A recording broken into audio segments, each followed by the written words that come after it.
Door issue. Check the upper rack. If the height of the upper rack is not the same on both sides, level the upper rack again.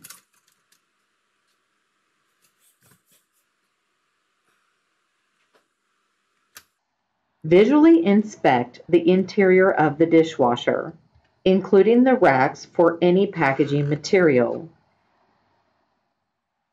Such items may prevent the door from closing properly.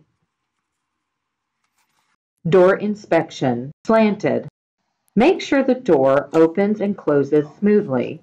If necessary, level the dishwasher again. Open the door 45 to 60 degrees and remove the lower cover by pushing the hook to the bottom side. Adjust leveling feet as necessary.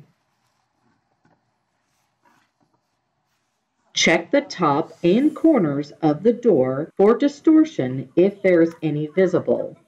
This could be preventing the door from closing properly.